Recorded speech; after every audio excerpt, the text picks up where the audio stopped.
नमस्कार दोस्तों, हमारे चैनल पर आपका दिल से स्वागत है। आज हम एक बार फिर बात करेंगे भगवद गीता की, जो हमारी हर समस्या का हल बड़ी आसानी से बताती है। श्री कृष्ण ने इसमें ऐसी अनमोल बातें कही हैं जो हमारे हर सवाल का सही और गहरा जवाब देती हैं। हम गीता के अध्यायों को छोटे छोटे हिस्सों में देख रहे हैं ताकि आपको आसानी से समझ में आ सके। आज हम गीता के 10वें अध्याय विभूति योग के तीसरे और अंतिम हिस्से पर चर्चा करेंगे। अगर आपने गीता के पिछले अध्यायों को मिस कर दिए हैं तो कोई बात नहीं, उनके लिंक डिस्क्रिप्शन में दिए गए हैं, जहां से आप आराम से देख सकते हैं। जब भी आप गीता पढ़ें या सुने तो खुद को अर्जुन की जगह पर रखिए और श्री कृष्ण के उपदेशों को वैसे ही समझने की कोशिश कीजिए। अर्जुन की समस्याएं और उलझनें हमारे अपने जीवन से भी जुड़ी हुई हैं, और यही वजह है कि गीता के उपदेश आज भी उतने ही महत्वपूर्ण हैं। इस वीडियो में हम गीता के 10वें अध्याय विभूति योग की चर्चा करेंगे।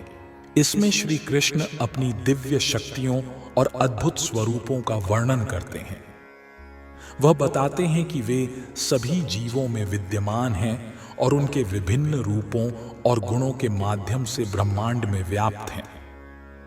कृष्ण अपने भक्तों को प्रेरित करते हैं कि वे उन्हें पहचानें और उनकी महिमा का सम्मान करें। वह यह भी बताते हैं कि जो लोग सच्चे मन से उनकी भक्ति करते हैं, उन्हें विशेष कृपा और ज्ञान प्रदान किया जाता है। इस अध्याय में भगवान की विभूतियों के माध्यम से उनकी महानता और भक्तिपूर्ण संबंध की महत्ता को उजागर किया गया है। तो चलिए श्री कृष्ण के इन दिव्य शब्दों को सुनते हैं और उन्हें अपने जीवन में अपनाने की कोशिश करते हैं। इस यात्रा में हमारे साथ बने रहिए और गीता के ज्ञान को अपने जीवन में शामिल कीजिए। भगवान श्री कृष्ण ने कहा, आदित्यों में मैं विष्णु हूं, रोशनी में मैं चमकता हुआ सूर्य हूं, मरीचि हूं मरुतों में, और तारे में मैं चांद हूं। 12 आदित्य हैं, जिनमें से कृष्ण प्रमुख हैं, और आकाश में टिमटिमाते सभी प्रकाशों में सूर्य सबसे महत्वपूर्ण है। ब्रह्म संहिता में सूर्य को सर्वोच्च भगवान की चमकदार तेजस्विता माना गया है और इसे उनकी आंखों में से एक समझा गया है। मरीचि स्वर्गीय स्थानों का नियंत्रक देवता है। तारों में रात के समय चांद सबसे प्रमुख होता है, इसलिए चांद कृष्ण का प्रतिनिधित्व करता है। वेदों में मैं सामवेद हूं, देवताओं में मैं इंद्र हूं, इंद्रियों में मैं मन हूं, और जीवों में मैं जीवित शक्ति हूं। पदार्थ और आत्मा के बीच का अंतर यह है कि पदार्थ में चेतना नहीं होती जैसे जीवों में होती है, इसलिए यह चेतना सर्वोच्च और शाश्वत है। चेतना का निर्माण पदार्थ के संयोजन से नहीं किया जा सकता। सभी रुद्रों में मैं भगवान शिव हूं, यक्षों और राक्षसों में मैं धन का स्वामी कुबेर हूं, वासुओं में मैं अग्नि हूं, और पहाड़ियों में मैं मेरु पर्वत हूं। 11 रुद्र हैं, जिनमें से शंकर भगवान शिव सबसे प्रमुख हैं। वह ब्रह्मांड में अज्ञान के गुणों के प्रभारी सर्वोच्च भगवान का अवतार हैं। देवताओं में कुबेर मुख्य खजांची हैं और वह सर्वोच्च भगवान का प्रतिनिधित्व करते हैं। मेरु पर्वत अपने अमीर प्राकृतिक संसाधनों के लिए प्रसिद्ध है। हे अर्जुन, पंडितों में मुझे बृहस्पति समझो, जो भक्ति के स्वामी हैं। सेनापतियों में मैं स्कंद हूं, जो युद्ध के भगवान हैं, और जल के सभी रूपों में मैं महासागर हूं। इंद्र स्वर्गीय ग्रहों का प्रमुख देवता है और उन्हें स्वर्ग का राजा माना जाता है। जिस ग्रह पर उनका शासन होता है उसे इंद्रलोक कहते हैं। बृहस्पति इंद्र के पुरोहित हैं, और चूंकि इंद्र सभी राजाओं में सबसे प्रमुख हैं, इसलिए बृहस्पति सभी पंडितों में सबसे बड़े हैं। इसी तरह इंद्र जैसे सभी राजाओं में स्कंद, जो पार्वती और भगवान शिव के पुत्र हैं, सभी सैन्य कमांडरों में सबसे प्रमुख हैं। और जल के सभी रूपों में महासागर सबसे बड़ा है। ये सभी कृष्ण के स्वरूप केवल उनकी महानता के संकेत देते हैं। महान ऋषियों में मैं भृगु हूं, ध्वनियों में मैं आध्यात्मिक ओम ध्वनि हूं, यज्ञों में मैं पवित्र नामों का जप हूं और अचल वस्तुओं में मैं हिमालय हूं। ब्रह्मा, जो इस ब्रह्मांड के पहले जीव हैं, ने विभिन्न प्रजातियों के विकास के लिए कई पुत्रों को उत्पन्न किया। उनके सबसे शक्तिशाली पुत्र भृगु हैं, जो सबसे महान ऋषि भी हैं। सभी आध्यात्मिक ध्वनियों में ओम सर्वोच्च का प्रतिनिधित्व करता है। सभी यज्ञों में हरे कृष्ण कृष्ण कृष्ण, हरे हरे, हरे राम राम राम, हरे हरे का जप सबसे शुद्ध रूप में कृष्ण का प्रतिनिधित्व करता है। कभी कभी पशु बलिदान की सिफारिश की जाती है, लेकिन हरे कृष्ण के जप में हिंसा की कोई बात नहीं है। यह सबसे सरल और शुद्ध है। दुनिया में जो कुछ भी महान है वह कृष्ण का प्रतिनिधित्व करता है। इसलिए हिमालय, जो दुनिया के सबसे बड़े पर्वत हैं, भी उन्हें दर्शाते हैं। मेरु पर्वत का पहले उल्लेख किया गया था, लेकिन मेरु कभी कभी चलता है जबकि हिमालय कभी नहीं चलते। इस प्रकार हिमालय मेरु से भी महान है। सभी पेड़ों में मैं पीपल का वृक्ष हूं और ऋषियों और देवताओं में मैं नारद हूं। देवताओं के गायकों में मैं चित्ररथ हूं और सिद्ध जनों में मैं ऋषि कपिल हूं। पीपल का वृक्ष सबसे खूबसूरत और ऊंचे पेड़ों में से एक है और भारत में लोग अक्सर इसे अपने दैनिक सुबह के पूजा, धार्मिक संस्कार में पूजते हैं। देवताओं में नारद की भी पूजा होती है, जिन्हें ब्रह्मांड का सबसे बड़ा भक्त माना जाता है। इस तरह वह भक्त के रूप में कृष्ण का प्रतीक है। गंधर्व लोक में ऐसे प्राणी होते हैं जो खूबसूरती से गाते हैं और उनमें सबसे अच्छा गायक चित्ररथ है। स्थायी जीवों में कपिल को कृष्ण का अवतार माना जाता है और उनका दर्शन श्रीमद् भागवत में उल्लेखित है। बाद में एक और कपिल प्रसिद्ध हुए, लेकिन उनका दर्शन नास्तिक था। इस प्रकार उनके बीच बड़ा अंतर है। घोड़ों में मैं उचैश्रवा हूं, जो अमृत के सागर से निकला था। राजसी हाथियों में मैं ऐरावत हूं और मनुष्यों में मैं राजा हूं। एक बार देवताओं और असुरों या दानवों ने समुद्री यात्रा की। इस यात्रा में अमृत और विष का निर्माण हुआ और भगवान शिव ने उस विष को पी लिया। अमृत से कई जीव उत्पन्न हुए, जिनमें से एक घोड़ा उचैश्रवा था। अमृत से उत्पन्न एक और जीव ऐरावत नाम का हाथी था। चूंकि ये दोनों जीव अमृत से बने थे, इसलिए इनका विशेष महत्व है और ये श्री कृष्ण के प्रतिनिधि माने जाते हैं। मनुष्यों में राजा श्री कृष्ण के प्रतिनिधि होते हैं, क्योंकि कृष्ण सृष्टि के पालनहार हैं और जो राजा धर्म के गुणों के कारण नियुक्त होते हैं, वे अपने राज्यों के रखवाले होते हैं। महाराज युधिष्ठिर, महाराज परीक्षित और भगवान राम जैसे राजा सभी धार्मिक और उच्च नैतिकता वाले राजा थे, जो हमेशा अपने प्रजा के कल्याण के बारे में सोचते थे।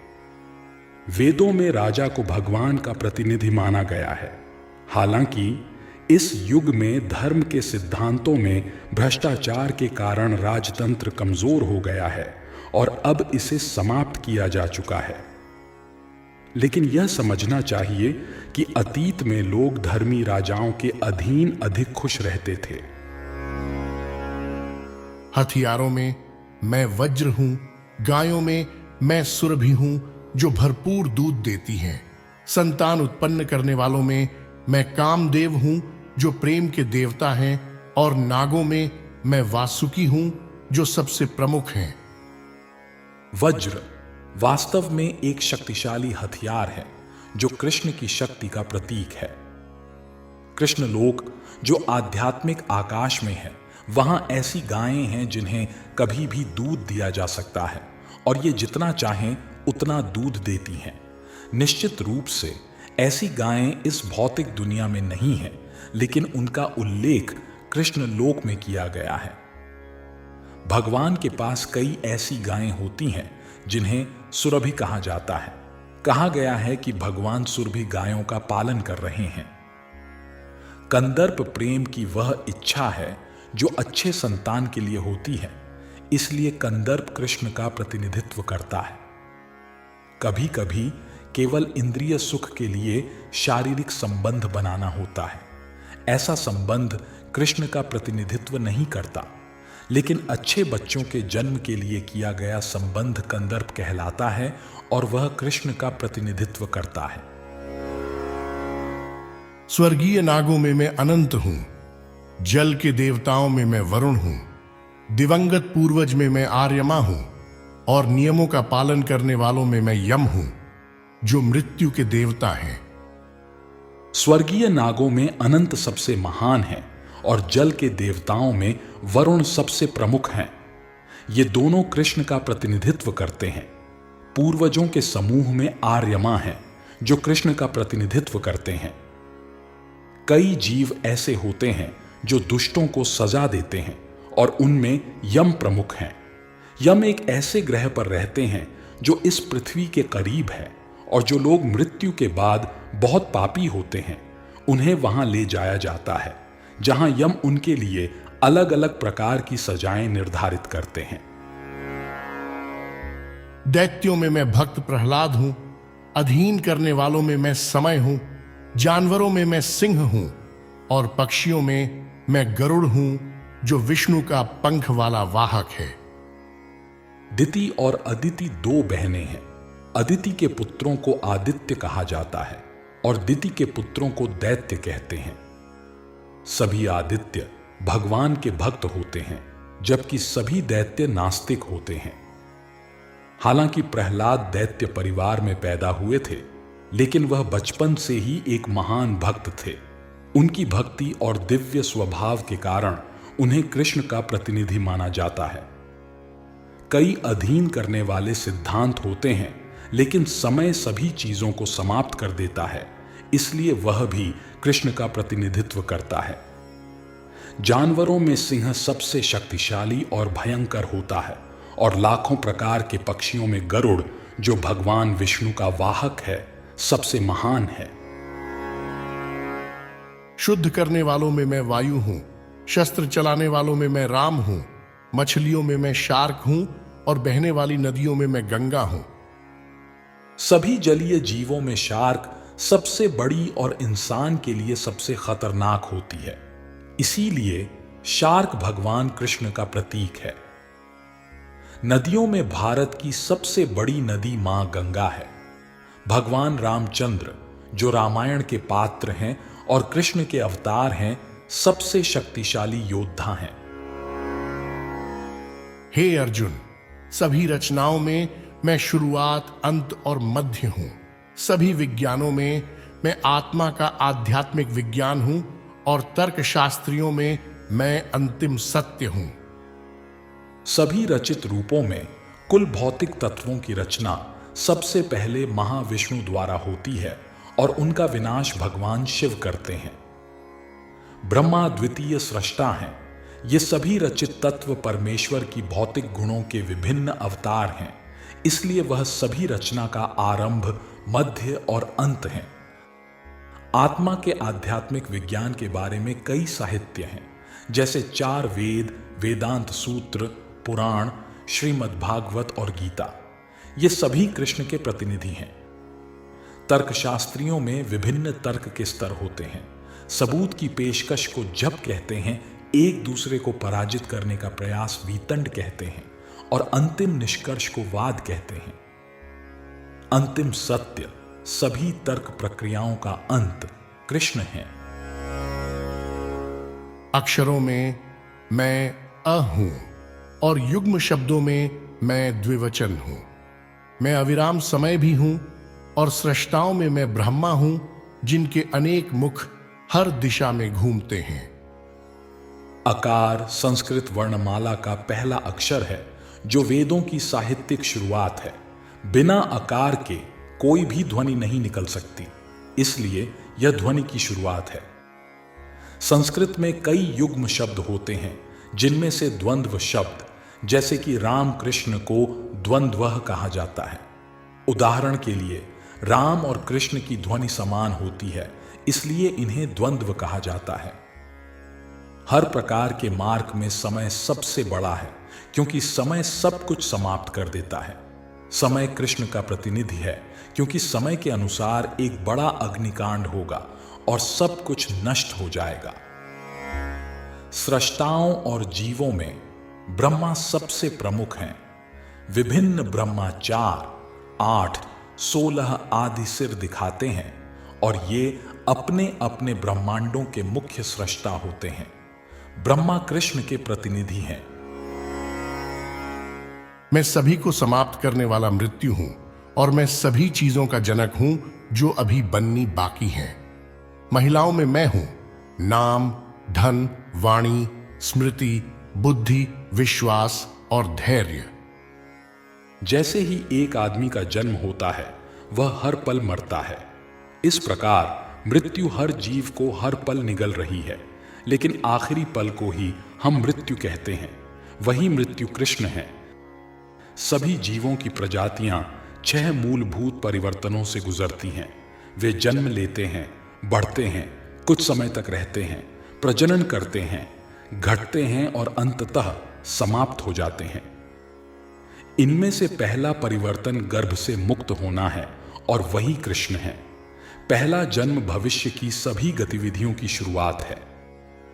ये 6 ऐश्वर्य जो वर्णित किए गए हैं, उन्हें स्त्री स्वरूप माना जाता है। यदि किसी महिला के पास ये सभी या कुछ भी हों, तो वह महान होती है। संस्कृत एक पूर्ण भाषा है और इसलिए बहुत महान है। यदि कोई पढ़ाई के बाद विषय को याद रख सके, तो उसे अच्छी स्मृति या स्मृति का वरदान मिलता है। किसी को कई विषयों पर किताबें पढ़ने की आवश्यकता नहीं है। कुछ को याद रखने और आवश्यकता अनुसार उद्धृत करने की क्षमता भी एक और ऐश्वर्य है। मैं स्तोत्रों में बृहत्साम हूं, जो भगवान इंद्र के लिए गाया जाता है, और कविताओं में मैं गायत्री मंत्र हूं, जिसे ब्राह्मण रोज गाते हैं। महीनों में मैं नवंबर और दिसंबर हूं, और ऋतुओं में मैं फूलों वाली वसंत ऋतु हूं। भगवान ने पहले ही बताया है कि सभी वेदों में सामवेद सबसे सुंदर गीतों से भरा है, जो विभिन्न देवताओं द्वारा गाए जाते हैं। इनमें से एक गीत बृहत्साम है, जिसकी धुन बहुत सुरीली है और इसे मध्य रात्रि में गाया जाता है। संस्कृत में कविता के लिए निश्चित नियम होते हैं। छंद और लय मनमाने तरीके से नहीं लिखे जाते, जैसा कि आधुनिक कविताओं में होता है। नियमित कविताओं में गायत्री मंत्र, जिसे योग्य ब्राह्मणों द्वारा जपा जाता है, सबसे प्रमुख है। गायत्री मंत्र का उल्लेख श्रीमद् भागवत में किया गया है। यह मंत्र विशेष रूप से भगवान की अनुभूति के लिए है, इसलिए यह परम भगवान का प्रतिनिधित्व करता है। यह मंत्र आध्यात्मिक रूप से उन्नत लोगों के लिए है, और जब कोई इसे सही से जपता है, तो वह भगवान की दिव्य स्थिति में प्रवेश कर सकता है। गायत्री मंत्र जपने के लिए पहले व्यक्ति को पूर्ण रूप से स्थित व्यक्ति के गुण, अर्थात भौतिक प्रकृति के अनुसार गुण प्राप्त करने होंगे। गायत्री मंत्र वैदिक सभ्यता में बहुत महत्वपूर्ण है और इसे ब्रह्म के ध्वनि अवतार के रूप में माना जाता है। ब्रह्मा इसका प्रवर्तक है और यह उनके माध्यम से शिष्या परंपरा में आगे बढ़ता है। नवंबर और दिसंबर के महीने सभी महीनों में सबसे अच्छे माने जाते हैं, क्योंकि भारत में इस समय फसलों की कटाई होती है, जिससे लोग बहुत खुश होते हैं। वसंत ऋतु भी एक ऐसा मौसम है जिसे सभी पसंद करते हैं, क्योंकि यह न तो बहुत गर्म होती है और न ही बहुत ठंडी, और इस दौरान फूल और पेड़ खिलते हैं। वसंत में कृष्ण के लीलाओं के अनेक समारोह भी होते हैं, इसलिए इसे सभी ऋतुओं में सबसे आनंदमय माना जाता है और यह भगवान कृष्ण का प्रतिनिधित्व करता है। मैं धोखेबाजों के जुए का खेल हूं, और जो भव्य है उसमें मैं उसका भव्यता हूं। मैं विजय हूं, मैं साहस हूं और मैं शक्तिशाली की ताकत हूं। संसार में कई तरह के धोखेबाज हैं। सभी धोखाधड़ी के तरीकों में जुआ सबसे बड़ा है और इसलिए यह कृष्ण का प्रतिनिधित्व करता है। कृष्ण सर्वोच्च हैं और वह किसी भी साधारण इंसान से ज्यादा चालाक हो सकते हैं। यदि कृष्ण किसी व्यक्ति को धोखा देने का निश्चय करें तो कोई भी उनकी चालाकी को नहीं पार कर सकता। उनकी महानता केवल एकतरफा नहीं है बल्कि हर दिशा में है। जो विजेता हैं उनमें वह स्वयं विजय हैं, वह भव्यता में भव्यता हैं। जो उद्यमी हैं उनमें वह सबसे उद्यमी हैं, जो साहसी हैं उनमें वह सबसे साहसी हैं और जो ताकतवर हैं उनमें वह सबसे ताकतवर हैं। जब कृष्ण धरती पर थे तो कोई भी उनकी ताकत को पार नहीं कर सकता था। बचपन में ही उन्होंने गोवर्धन पर्वत उठाया। न धोखा देने में, न भव्यता में, न विजय में, न उद्यमिता में और न ताकत में कोई भी उन्हें पार नहीं कर सकता। वृष्णिवंश में मैं वासुदेव हूं और पांडवों में मैं अर्जुन हूं। ऋषियों में मैं व्यास हूं और महान विचारकों में मैं उशना हूं। कृष्ण सर्वप्रथम परम भगवान हैं और वासुदेव कृष्ण का निकटतम विस्तार हैं। भगवान कृष्ण और बलदेव दोनों वासुदेव के पुत्र के रूप में प्रकट होते हैं। पांडवों में अर्जुन प्रसिद्ध और वीर हैं। सच में वह सबसे अच्छे मनुष्य हैं और इसलिए कृष्ण का प्रतिनिधित्व करते हैं। मुनि यानी वे ज्ञानी लोग जो वेदों के ज्ञान में पारंगत हैं, में व्यास सबसे बड़े माने जाते हैं। उन्होंने वेदों के ज्ञान को इस कलयुग में आम लोगों की समझ के लिए कई तरह से समझाया। व्यास को भी कृष्ण का अवतार माना जाता है, इसलिए वह भी कृष्ण का प्रतिनिधित्व करते हैं। कवि वे होते हैं जो किसी भी विषय पर गहराई से विचार करने में सक्षम होते हैं। कवियों में उशनाह असुरों के आध्यात्मिक गुरु थे। वह अत्यंत बुद्धिमान, दूरदर्शी और हर तरह से राजनीतिक और आध्यात्मिक थे। इस प्रकार उशनाह भी कृष्ण की संपत्ति का एक और प्रतिनिधि हैं। सजाओं में मैं दंड की लाठी हूं और जो लोग विजय की तलाश में हैं उनके लिए मैं धर्म हूं। छिपी हुई चीजों में मैं मौन हूं और बुद्धिमानों में मैं ज्ञान हूं। दबाने वाले कई कारण होते हैं, जिनमें सबसे महत्वपूर्ण वे हैं जो दुष्टों को सजा देते हैं। जब दुष्टों को सजा दी जाती है तो दंड की लाठी श्री कृष्ण का प्रतीक होती है। जो लोग किसी कार्यक्षेत्र में विजय पाने की कोशिश कर रहे हैं उनके लिए सबसे महत्वपूर्ण तत्व धर्म है। सुनने, सोचने और ध्यान करने जैसी गोपनीय गतिविधियों में मौन सबसे महत्वपूर्ण है, क्योंकि मौन के माध्यम से व्यक्ति जल्दी प्रगति कर सकता है। बुद्धिमान वह है जो भौतिक और आध्यात्मिक, भगवान की उच्च और निम्न प्रकृतियों के बीच अंतर कर सकता है। ऐसा ज्ञान स्वयं श्री कृष्ण है। हे अर्जुन, मैं सभी प्राणियों का उत्पत्ति बीज हूं। कोई भी जीव जंतु, चाहे वह चलने वाला हो या स्थिर, मेरे बिना अस्तित्व में नहीं रह सकता। हर चीज का एक कारण होता है और उस कारण या उत्पत्ति का बीज है कृष्ण। कृष्ण की ऊर्जा के बिना कुछ भी अस्तित्व में नहीं रह सकता, इसलिए उन्हें सर्वशक्तिमान कहा जाता है। उनकी शक्ति के बिना न तो चलने वाला और न ही स्थिर कुछ भी मौजूद रह सकता है। जो भी अस्तित्व कृष्ण की ऊर्जा पर आधारित नहीं है उसे मायाह कहा जाता है, यानी जो वास्तव में नहीं है। हे शत्रुओं के शक्तिशाली विजेता, मेरी दिव्य अभिव्यक्तियों का कोई अंत नहीं है। जो मैंने तुम्हें कहा है वह सिर्फ मेरी अनंत समृद्धियों का एक छोटा सा संकेत है। वेदों में कहा गया है कि भगवान की समृद्धियों और शक्तियों को विभिन्न तरीकों से समझा जाता है, लेकिन इन समृद्धियों की कोई सीमा नहीं है। इसलिए सभी समृद्धियों और शक्तियों को पूरी तरह से समझाया नहीं जा सकता। बस कुछ उदाहरण दिए जा रहे हैं ताकि अर्जुन की जिज्ञासा शांत हो सके। जान लो कि सभी सुंदर, महिमामय और शक्तिशाली रचनाएं बस मेरी एक चमक से उत्पन्न होती हैं। कोई भी महिमामय या सुंदर अस्तित्व को केवल कृष्ण की समृद्धि का एक अंश समझा जाना चाहिए, चाहे वह आध्यात्मिक दुनिया में हो या भौतिक दुनिया में। जो भी असाधारण समृद्धि है उसे कृष्ण की समृद्धि का प्रतीक माना जाना चाहिए। लेकिन अर्जुन, इस सभी विस्तृत ज्ञान की क्या जरूरत है?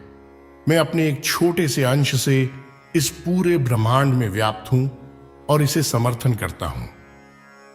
सर्वोच्च भगवान अपने सभी गुणों और महिमा के साथ पूरे ब्रह्मांड में सर्वात्मा के रूप में व्याप्त हैं। यहां भगवान अर्जुन को बताते हैं कि चीजों के अलग अलग गुण और भव्यता को समझने का कोई मतलब नहीं है। अर्जुन को यह जानना चाहिए कि सभी चीजें भगवान कृष्ण के रूप में सर्वात्मा के कारण ही अस्तित्व में हैं। ब्रह्मा, जो सबसे विशाल हैं, से लेकर सबसे छोटे चींटी तक सभी भगवान की इस उपस्थिति के कारण ही जीवित हैं। यहां देवताओं की पूजा को हतोत्साहित किया गया है, क्योंकि सबसे बड़े देवता जैसे ब्रह्मा और शिव भी केवल भगवान की कुछ शक्ति का प्रतिनिधित्व करते हैं। भगवान सभी प्राणियों का स्रोत हैं और उनसे बड़ा कोई नहीं है। वे समता हैं, यानी न तो कोई उनसे श्रेष्ठ है और न ही कोई उनके समान है। विष्णु मंत्र में कहा गया है कि जो व्यक्ति भगवान कृष्ण को देवताओं के समान समझता है, चाहे वह ब्रह्मा हो या शिव, वह तुरंत नास्तिक हो जाता है। हालांकि अगर कोई व्यक्ति कृष्ण की शक्तियों और विस्तारों का गहराई से अध्ययन करता है, तो वह बिना किसी संदेह के भगवान श्री कृष्ण की स्थिति को समझ सकता है और अपने मन को कृष्ण की पूजा में स्थिर कर सकता है। भगवान अपनी आंशिक प्रतिनिधित्व के रूप में सर्वात्मा द्वारा सर्वव्यापी हैं, जो हर चीज में प्रवेश करते हैं। शुद्ध भक्त अपने मन को पूर्ण भक्ति सेवा में कृष्ण के प्रति केंद्रित करते हैं, इसलिए वे हमेशा तात्विक स्थिति में रहते हैं। इस अध्याय में भक्ति सेवा और कृष्ण की पूजा का बहुत स्पष्ट उल्लेख किया गया है, विशेषकर श्लोक 8 से 11 में। यही शुद्ध भक्ति सेवा का मार्ग है। कैसे कोई सर्वोच्च भगवान के साथ सबसे ऊंची भक्ति की पूर्णता प्राप्त कर सकता है, यह इस अध्याय में पूरी तरह से समझाया गया है। इस प्रकार श्रीमद् भगवद गीता के 10वें अध्याय में भगवान के अपार गुणों के विषय में भक्ति वेदांत की व्याख्या समाप्त होती है। हमारे साथ श्रीमद् भगवद गीता की इस यात्रा में जुड़ने के लिए बहुत बहुत धन्यवाद। अगर आपको गीता के 10वें अध्याय विभूति योग का यह हिस्सा पसंद आया हो, तो कृपया वीडियो को लाइक और शेयर जरूर करें। इससे हमें और बेहतर सामग्री तैयार करने की प्रेरणा मिलती है। अगर आप YouTube पर हमारे वीडियो देख रहे हैं, तो हमारे चैनल को सब्सक्राइब करना न भूलें, ताकि आप आगे आने वाले सभी वीडियो की सूचना पा सकें। और अगर आप Facebook पर देख रहे हैं, तो हमारे पेज को फॉलो करना न भूलें, ताकि संपूर्ण भगवद गीता सीरीज की हर नई वीडियो का अपडेट आपको मिलता रहे। हमारे लिए आपके सुझाव और विचार बहुत महत्वपूर्ण हैं, इसलिए कृपया नीचे कमेंट बॉक्स में जरूर बताएं कि आप इस विषय के बारे में क्या सोचते हैं। आपके फीडबैक से हमें हमारी सामग्री को और भी बेहतर बनाने में मदद मिलती है। अगले वीडियो में हम भगवद गीता के 11वें अध्याय की यात्रा को और विस्तार से और सरल भाषा में जारी रखेंगे। इस अध्याय में हमें ज्ञान और कर्म के सही तरीके को समझने में मदद मिलेगी और यह हमारे जीवन को बेहतर बनाने में उपयोगी साबित होगा। तब तक अपना ध्यान रखें, खुश रहें और जीवन की राह पर सच्चाई और ईमानदारी के साथ आगे बढ़ते रहें। हम अगली बार फिर मिलेंगे और गीता के इस महत्वपूर्ण अध्याय को और गहराई से समझेंगे। धन्यवाद और जय श्री कृष्ण।